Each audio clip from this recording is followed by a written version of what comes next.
Salut les gars, ça bouge? Pourquoi un dieu devrait recevoir des ordres de qui que ce soit? Peut-être qu'il faut que je vous montre ce dont je suis capable. Les Avengers ne sont plus là, et personne d'autre viendra nous sauver. Moi, toute résistance est inutile. Pas les super-héros les plus puissants de la Terre. On est les Thunderbolts! Tout commence avec Yelena, qui exprime que quelque chose ne va pas en elle, comme si elle ressentait un vide profond. Au début, elle pensait que cette sensation avait commencé avec la mort de sa sœur, mais elle perçoit désormais qu'il s'agit de quelque chose d'encore plus grand, plus accablant, une sorte de vide existentiel. En pleine confusion, elle saute du haut d'un immeuble. Cependant, elle ouvre son parachute juste à temps et, avec une certaine ironie, précise que peut-être elle s'ennuyait simplement. Elle atterrit sur le toit d'un autre immeuble, où elle affronte plusieurs hommes au corps à corps. Sa mission consiste à éliminer des menaces et remplir des missions. Elle pensait qu'en se consacrant entièrement à son travail, elle donnerait un sens à sa vie. Mais elle ne parvient plus à se concentrer. Elle n'est pas heureuse. Elle ne trouve pas de but et sans but, elle se sent comme une feuille sur un arbre, ou pire encore, comme une feuille à la dérive sur une rivière. Son objectif, cette fois, est d'effectuer une reconnaissance faciale et de détruire certaines preuves liées à un laboratoire. Au cours de la mission, Yelena trouve un petit cochon d'Inde utilisé pour des expériences. Comme on ne lui a pas indiqué précisément comment se débarrasser des preuves, elle décide de jouer un moment avec l'animal. Cependant, avant d'avoir terminé sa tâche, un scientifique fait irruption. Yelena soupçonne qu'il pourrait être la clé pour la reconnaissance faciale. Le scientifique, qui semble la connaître mieux que prévu, lui dit qu'elle a sûrement été envoyée par Valentina pour tout détruire, mais il l'avertit que ce laboratoire appartient au groupe Ox et que ce qu'il développe là pourrait mettre en danger toute l'humanité. Il lui assure qu'elle commet une grave erreur et, au cours de la confrontation, il la frappe. Néanmoins, Yelena parvient facilement à s'échapper et à le neutraliser. Avant qu'elle ne l'élimine, le scientifique lui révèle que le soi-disant projet Sentry n'est pas ce qu'elle pense. Après avoir accompli sa mission, Yelena marche en buvant un café. Pendant qu'elle fait exploser le bâtiment, elle informe que la mission est accomplie. Pendant ce temps, Bucky Barnes se trouve en entretien, désormais devenu un député de haut rang. Par la suite, il assiste à une audience judiciaire visant à destituer Valentina de Fontaine, actuelle directrice de la CIA. Bucky est déterminé à la faire écarter définitivement de ses fonctions. Lors du procès, on révèle que Valentina faisait partie du groupe Suppo Ox, une organisation clandestine accusée de gérer plusieurs laboratoires illégaux dans différentes zones de la ville. On soupçonne même qu'ils mènent des expériences sur des êtres humains dans le but de créer leur propre version d'un super soldat. Valentina, quant à elle, affirme que ses actions ont toujours été motivées par une cause supérieure. Elle assure que, puisque de nombreux Vengeurs ne sont plus là pour protéger le monde, tout ce qu'elle a fait en tant que directrice de la CIA et membre d'Ox, elle l'a fait pour sauvegarder la population. À la fin du procès, elle ordonne à son assistant d'éliminer toute trace pouvant l'incriminer. Cependant, la situation se complique lorsque sa secrétaire lui annonce qu'une agente a totalement détruit un des laboratoires. Il s'agit bien sûr de Yelena. En parallèle, Yelena décide de rendre visite à son père, Alexei, aussi connu sous le nom de Gardien Rouge. Il l'accueille avec enthousiasme et lui raconte que, durant la dernière année, il a été très occupé, qu'il a rencontré des personnes influentes et que déménager a été une excellente décision. Cependant, il se rend rapidement compte que Yelena est venue pour quelque chose de plus. Alors, il lui demande directement à quoi est due sa visite. Elle lui répond qu'elle a besoin de parler de Valentina, qu'elle pense qu'elle est sur le point de démissionner. Mais Alexei, avec un sourire amer, lui avoue qu'en réalité, il est misérable dans cet endroit et qu'elle ne devrait pas démissionner. Au contraire, il lui demande son numéro de contact, admettant qu'il donnerait n'importe quoi pour travailler à ses côtés. Durant les derniers jours, Yelena n'a cessé de se demander pourquoi elle continue à accomplir des missions. Quel est le véritable but de continuer à travailler sous les ordres de Valentina? En pleine incertitude, son père, le Gardien Rouge, lui rappelle que le travail apporte la célébrité et la fortune, et que la fortune permet d'acheter des amis, du pouvoir et même des vêtements très stylés. Il avoue lui-même qu'il se sentait complètement accompli quand il servait la nation, en sauvant des civils dans les rues et en étant vénéré comme une sorte de dieu. Plus tard, Yelena contacte Valentina pour l'informer qu'elle a accompli sa mission précédente. À ce moment, elle lui fait part de son désir de changement. Elle souhaite se charger d'un travail plus public, plus légal, car elle ne trouve pas de satisfaction à travailler dans l'ombre. Valentina, comme toujours évasive, lui propose un marché, qu'elle accomplisse une dernière mission pour le groupe Ox, et après cela, elles parleront de lui offrir un travail propre, voire une liberté totale. Elle lui explique qu'à quelques kilomètres de sa position se trouve une voûte qui abrite les biens les plus confidentiels du groupe Ox. Quelqu'un prévoit de s'y infiltrer pour voler quelque chose, et Valentina veut que Yelena suive le suspect, découvre exactement ce qu'il veut dérober et, dès qu'il l'aura fait, qu'elle ait carte blanche pour l'éliminer. Ce n'est qu'ainsi qu'elle pourra tourner la page. Yelena accepte. Une fois sur les lieux, elle trouve des documents classifiés, des images perturbantes et des photos de corps sans vie. À ce moment-là, apparaît John Walker, aussi connu sous le nom d'US Agent, vêtu de son costume à la manière du Capitaine America. Sans dire un mot, il affronte Yelena, mais la situation prend un tournant quand une autre figure surgit. Taskmaster, qui s'avère être Antonia Dreykov, la fille d'un ancien ennemi de Yelena. Antonia a été soumise par son père à une expérience cruelle lui permettant de reproduire instantanément n'importe quelle technique de combat observée, faisant d'elle l'une des guerrières les plus redoutables de la Salle Rouge. Cependant, elle n'est pas venue pour Yelena, mais pour John Walker. En plein chaos, Taskmaster est neutralisée et tombe inconsciente. Peu après arrive Ghost, Eva Star, avec sa capacité à se dématérialiser. C'est alors qu'apparaît un jeune homme désorienté, pris de nausées, prêt à vomir. Il dit s'appeler Bob, mais il ne se souvient ni de comment il est arrivé là, ni de ce qui se passe autour de lui. Pendant ce temps, dans une autre partie de la ville, Bucky Barnes est en réunion avec Mel, l'assistante personnelle de Valentina. Elle connaît parfaitement l'identité de Bucky, ainsi que ses intentions. Lui, sans détour, lui dit qu'il comprend qu'elle n'a pas choisi de travailler pour Valentina, et au cas où elle trouverait un jour des preuves pouvant la compromettre, il lui laisse son numéro de contact, un message silencieux mais clair. De retour dans la voûte, le groupe découvre une vérité troublante. Tous, à un moment ou à un autre, ont travaillé pour Valentina. Tous ont accompli des missions clandestines sous ses ordres. Ce sont des pièces utiles, mais jetables. Personne ne les regrettera s'ils disparaissent. Ghost refuse d'accepter cette réalité. Elle tente de fuir en utilisant son pouvoir, mais quelque chose l'en empêche. Un bruit étrange, une vibration croissante, comme si l'endroit allait imploser. Et en effet, Valentina a préparé un piège. Elle a transformé la voûte en incinérateur et contrôle depuis une tablette l'augmentation progressive de la température. Son intention est d'éliminer tous les témoins qui pourraient la compromettre. Désespérés, les agents cherchent une sortie. Ghost parvient à se dématérialiser et à s'échapper, mais les autres pensent qu'elle les a abandonnés. Pourtant, à seulement quelques secondes de l'explosion, elle revient et, grâce à son pouvoir, aide les autres à se libérer. Juste au moment où le lieu explose. Tous réussissent à s'échapper, emportés par l'onde de choc. En plein chaos, Yelena entre en contact avec Bob et, sans explication apparente, elle est téléportée dans un souvenir du passé qui la hante. Elle revit sa première mission, lorsqu'elle a trompé une personne qui comptait beaucoup pour elle, uniquement pour finir par la tuer. Elle se réveille en sursaut, le visage trempé de sueur et l'âme encore plus marquée par la culpabilité. De son côté, Mel informe Valentina que ses invités ont réussi d'une manière ou d'une autre à échapper au cadeau de bienvenue qu'elle leur avait préparé dans la voûte. De plus, elle soupçonne qu'ils commencent peut-être à s'unir contre elle. Valentina, cependant, se moque de cette idée et les qualifie de tragédie antisociale ambulante, convaincue qu'ils n'arriveront à rien. Mais lorsqu'elle voit que Mel lui montre une capture d'écran où apparaît un visage inconnu, celui de Bob, elle ordonne qu'une enquête immédiate soit lancée pour découvrir l'identité de ce nouvel intrus. En conséquence, plusieurs équipes d'attaque sont envoyées en urgence. Pendant ce temps, le gardien rouge a exécuté un mouvement astucieux. Il s'est infiltré comme chauffeur personnel de Valentina, et grâce à cela, il a appris presque tout ce qui se trame en coulisses. Revenu auprès du groupe improvisé ayant réussi à s'échapper de la voûte, tous commencent à interroger Bob, qui reste un parfait inconnu pour eux. Personne ne sait comment il est arrivé là. Lorsqu'il lui exige des explications, il dit simplement qu'à un moment donné, il faisait une prise de sang et que, sans savoir comment, il s'est réveillé là, en pyjama. John Walker, irrité par son attitude naïve et désorientée, propose de le jeter directement dans le feu. Bob, sans filtre, lui répond que si lui était le capitaine America, alors le pays était vraiment en difficulté. Juste au moment où la tension menace d'exploser, Yelena intervient et parvient à calmer les esprits avant qu'ils ne s'entretuent. Bob, d'une voix tremblante, avoue à Yelena qu'il ne veut plus fuir, que sa vie n'a aucun sens. Il ressent un vide très semblable à celui qu'elle-même a déjà ressenti. Mais Yelena lui répond avec fermeté.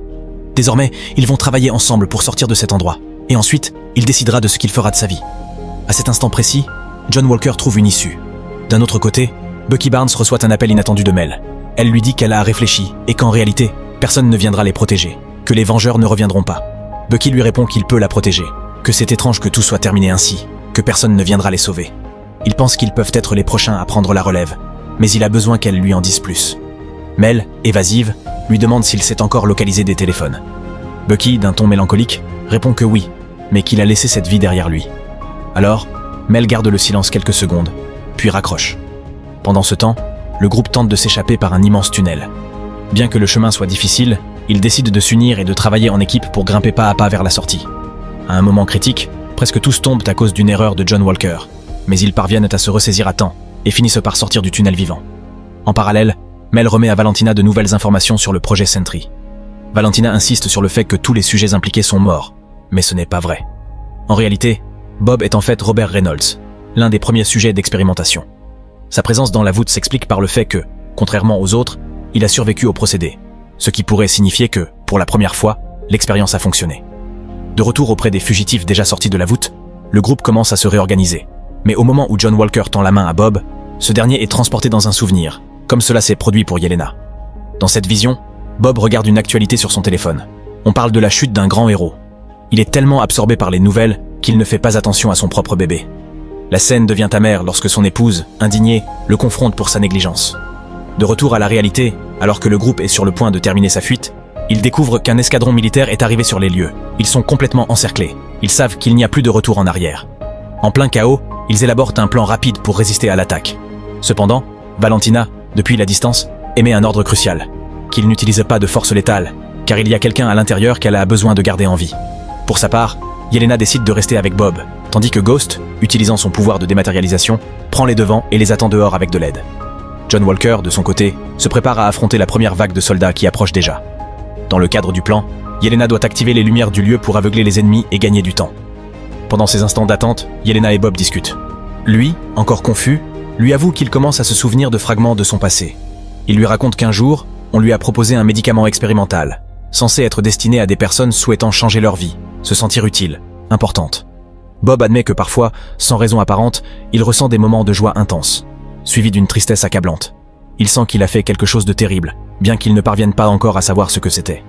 Mais la première vague de soldats est déjà entrée dans le bâtiment. Yelena s'apprête à remplir sa part du plan, mais ses tentatives pour les arrêter ne produisent pas l'effet escompté, car elle n'arrive pas à allumer la lumière. John Walker finit par les affronter seul. Quand Yelena et Bob le rejoignent, il découvre qu'il les a tous vaincus. Mais il n'y a pas de temps pour souffler. Une autre vague d'ennemis approche déjà. Yelena, déterminée, tend une arme à Bob. Bien qu'il soit blessé et désorienté, il a insisté pour aider. C'est donc maintenant son moment. Ensemble, ils combattent les nouveaux soldats et parviennent à repousser l'attaque. Walker, visiblement épuisé, leur annonce que dans 60 secondes seulement, une nouvelle vague arrivera. Ils doivent bouger immédiatement. N'ayant pas d'autre choix, ils enfilent les uniformes des soldats vaincus pour se camoufler et fuient par une route alternative. Bob, avec l'aide de ses compagnons, avance comme il peut, toujours affaibli par ses blessures. Le groupe croit que Ghost les a abandonnés, mais ce n'est pas le cas. En réalité, elle est arrivée avec un camion pour les sauver. Cependant, lorsqu'ils essaient de passer le contrôle d'identification, ils échouent, car leur mensonge est trop évident. Comprenant qu'il n'y a pas d'échappatoire et voulant se racheter, Bob prend une décision radicale. Il descend du camion, arme levée, crie qu'il est la cible et se rend volontairement pour distraire les soldats. Dans cet acte héroïque, il reçoit de nombreux tirs. Le reste de l'équipe, sans autre option, s'échappe. Mais quelque chose d'extraordinaire se produit. Bob ne meurt pas. Contre toute logique, non seulement il survit, mais il découvre qu'il peut voler. Stupéfait, il s'élève dans les airs pendant que les autres l'observent depuis le sol, incrédule. Dans une ultime tentative pour sauver le groupe, Bob fonce vers le sol avec l'intention de provoquer une explosion qui anéantira ses ennemis. Il ne parvient pas à détruire totalement l'endroit, mais il génère un impact massif qui le laisse inconscient et disperse l'équipe sous l'effet de l'onde de choc. Valentina observe les événements et ordonne que Bob soit localisé immédiatement et que le reste du groupe soit capturé ou éliminé. Après l'impact, les membres de l'équipe se rassemblent peu à peu. L'un d'eux demande à Yelena ce qui est arrivé à Taskmaster. D'une voix sereine, elle répond simplement qu'elle a tué beaucoup de gens. C'était son tour. Pendant ce temps, Valentina communique avec son assistante Mel pour lui annoncer qu'elles doivent déménager dans une de leurs anciennes bases. Mel admet qu'elles n'ont toujours aucune trace de Yelena ni du reste de l'équipe. Valentina, catégorique, insiste sur le fait qu'ils doivent être éliminés. Ils sont la dernière preuve de tout. Elle ordonne aussi que Bob soit transféré à New York. Plus tard, alors que le groupe marche épuisé sur un sentier désert, le père de Yelena apparaît, vêtu de sa tenue de gardien rouge. Il arrive trop tard, bien trop tard pour empêcher Valentina de tenter de l'incinérer vive, mais au moins, il est venu les aider. Alexei sourit avec fierté en voyant sa fille entourée d'un groupe de survivants, une équipe formée par volonté et non par ordre. Il lui dit qu'il est heureux qu'elle ait trouvé un groupe d'anti-héros téméraires. C'est alors que l'un d'eux mentionne qu'ils se nomment les Thunderbolts. Le gardien rouge ne peut contenir son rire. Il se souvient que ce nom vient d'une histoire de l'enfance de Yelena, quand elle jouait dans une équipe de football appelée Thunderbolts, qui, soit dit en passant, n'avait gagné aucun match. Et pourtant, peut-être que cette fois, ils réussiront. Cela a du sens. Tous dans le groupe se sentent, d'une manière ou d'une autre, comme des perdants. Cependant, en s'approchant de la ville, certains commencent à parler de se séparer, de chercher une nouvelle vie chacun de leur côté. Mais le gardien rouge n'est pas d'accord. Il leur dit que ce n'est pas la solution. Il insiste sur le fait qu'ils devraient rester unis, former une grande équipe qui aspire à la gloire, une équipe si iconique qu'elle mérite même de figurer sur les boîtes de céréales du petit déjeuner. Yelena, cependant, répond froidement. Elle pense que ce n'est pas possible. Valentina est à leur trousse, et tant qu'elle rôdera, ils ne pourront pas gagner. Soudain, un convoi apparaît. La voiture du gardien rouge ne fonctionne plus comme avant. Juste au moment où les camions s'approchent, Yelena agit la première, tendant une embuscade à l'un des véhicules ennemis. Ghost se prépare à combattre, mais les équipes de Valentina sont trop puissantes, même pour elle. C'est à ce moment précis que le soldat de l'hiver, Bucky Barnes, fait irruption sur une moto. Avec une précision mortelle, il détruit le troisième camion, bien que, dans le processus, il fasse aussi exploser la voiture du gardien rouge. Plus tard, on voit que Bucky a capturé et ligoté l'équipe. Il explique qu'il ne les considère pas comme une menace, mais comme une source de preuves cruciales. Il envisage de les utiliser pour engager des poursuites contre Valentina, obtenir sa destitution et l'envoyer dans une cellule de haute sécurité, confortable mais bien surveillée. Pendant ce temps, Valentina est arrivée dans la salle où Robert est retenu. Elle lui rappelle que c'est lui qui s'est porté volontaire pour participer à l'expérience. Cependant, à son réveil, la seule chose que Robert fait est de demander après Yelena et les autres. Valentina, fidèle à sa manipulation bien connue, sème le doute. Elle lui dit qu'ils l'ont abandonné, que ce sont des criminels, et qu'ils l'ont sûrement déjà oublié.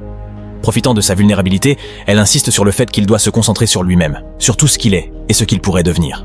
Elle lui rappelle qu'elle le connaît mieux que quiconque, qu'elle sait pour la maladie mentale de sa mère, pour son passé de toxicomane, pour tout ce qu'il a voulu oublier. Elle lui dit qu'il a toujours été en quête de quelque chose et qu'il est tombé sur elle. Elle seule le comprend. Elle seule voit à quel point il est parfait. Elle seule peut faire de lui un héros reconnu. Pourtant, lorsque Robert la touche, un événement inattendu se produit. Valentina est entraînée dans l'un de ses souvenirs les plus sombres. Elle revit le moment où son père lui a ordonné de se cacher, juste avant d'être assassiné sous ses yeux. Ébranlée par la vision, Valentina demande un instant pour se reprendre. Mais avant de pouvoir partir, Robert lui promet qu'il fera tout son possible pour contrôler ses pouvoirs.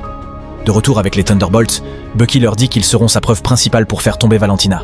Mais l'équipe répond qu'elle ne travaille plus pour elle, que Valentina les a trahis, qu'elle a tenté de les incinérer vivants, et que tout a changé lorsqu'ils ont rencontré Bob.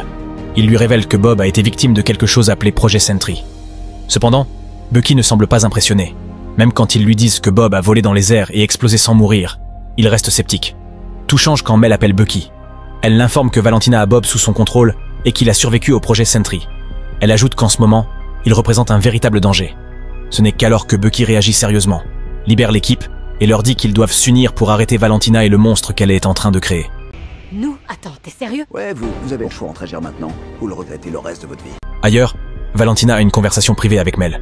Elle lui dit que le monde est rempli de personnes mauvaises et d'autres encore pires, et qu'elle a choisi son camp.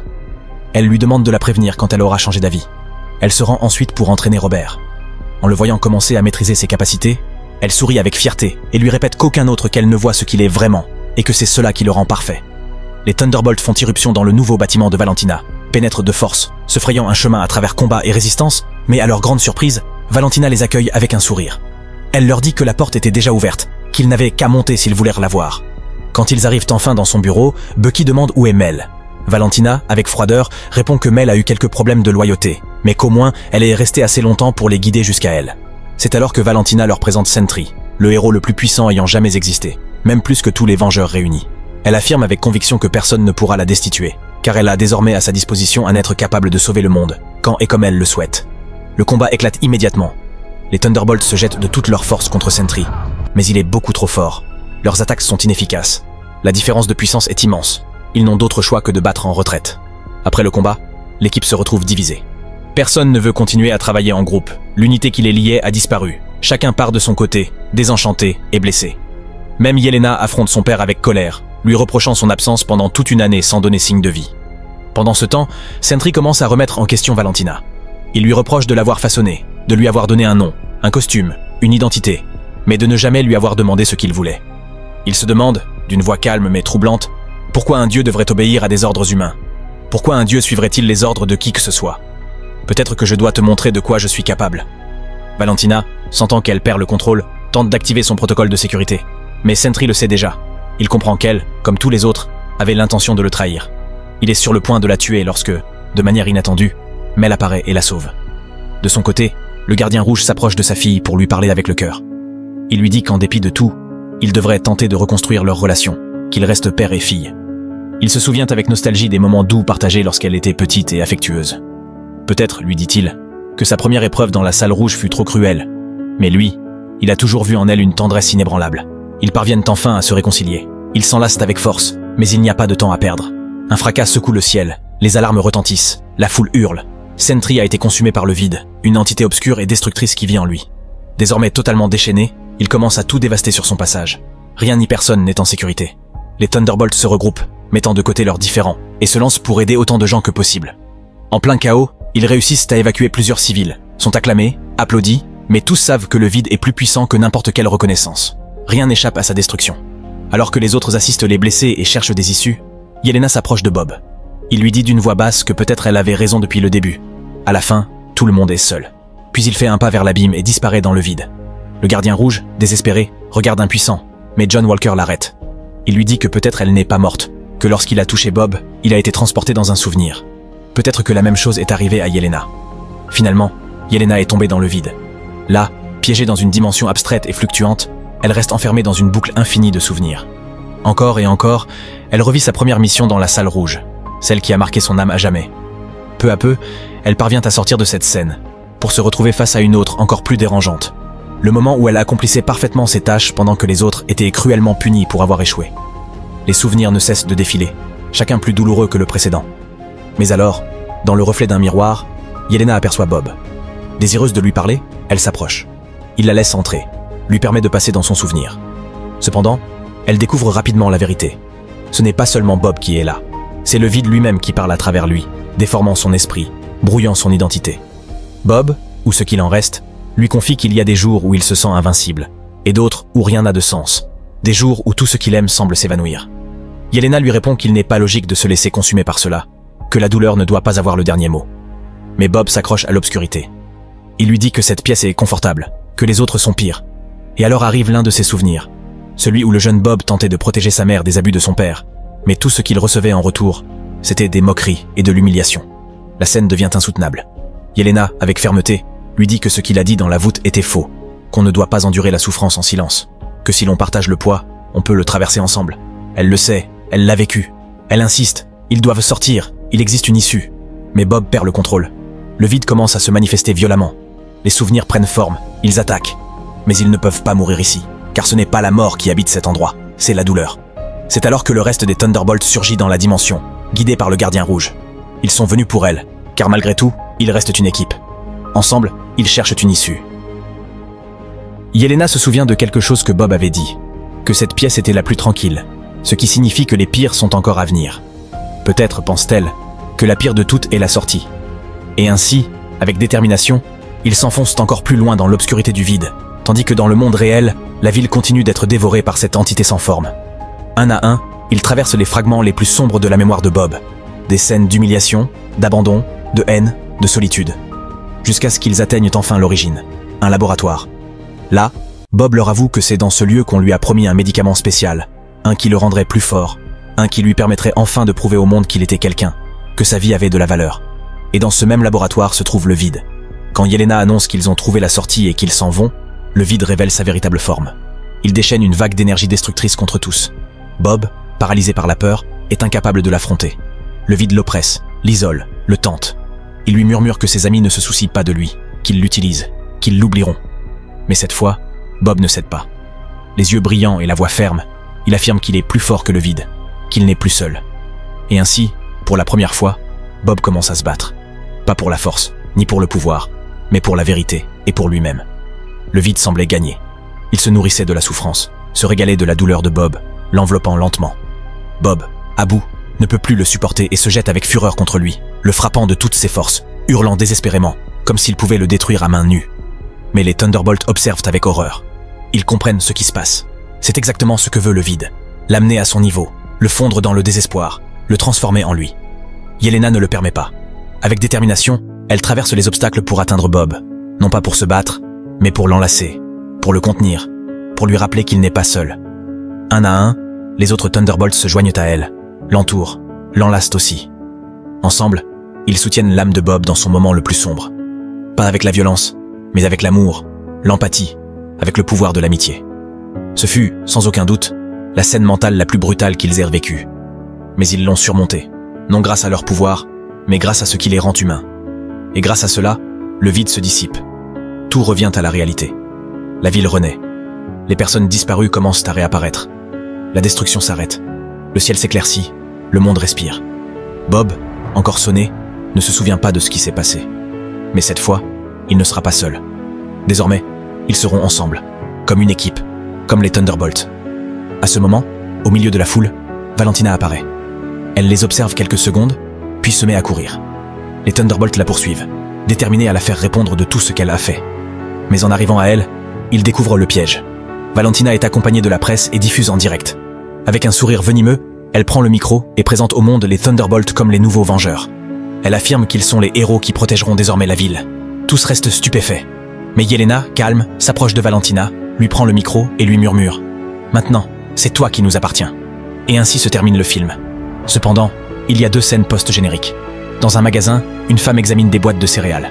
Soudain, Alexei, le gardien rouge, apparaît avec un sourire fier et lui montre une boîte avec, en couverture, les Thunderbolts. son équipe, sa famille. Comme il l'avait dit, ils ont bien réussi à apparaître sur les boîtes du petit déjeuner. Mais la femme ne s'en soucie pas, et ne le reconnaît même pas. Mais le vrai trésor arrive à la toute fin. Et c'est là que Marvel Studios joue habilement ses cartes, car dans la seconde scène post-générique, après les crédits finaux, nous voyons ce que de nombreux fans attendèrent depuis presque 2 décennies. L'arrivée des 4 Fantastiques dans l'univers cinématographique Marvel. La scène est assez longue et pleine de signification. Déjà installée dans la base d'opération de la Tour des Vengeurs, la nouvelle équipe débat de certaines questions liées à leur nouveau statut, comme la possibilité de demander à Sam Wilson le bouclier de Captain America, ou de porter des uniformes pour l'équipe. En plein débat, une anomalie dimensionnelle approchant de la Terre depuis l'espace est mentionnée. À l'écran, une fusée spatiale au style rétrofuturiste émerge d'un vortex cosmique. Le vaisseau tourne lentement sur son axe en entrant dans l'atmosphère, révélant le logo classique des 4 Fantastiques sur sa queue. Et là, la scène s'arrête. N'oubliez pas de vous abonner et d'activer les notifications pour voir plus de vidéos comme celle-ci. Merci d'avoir regardé.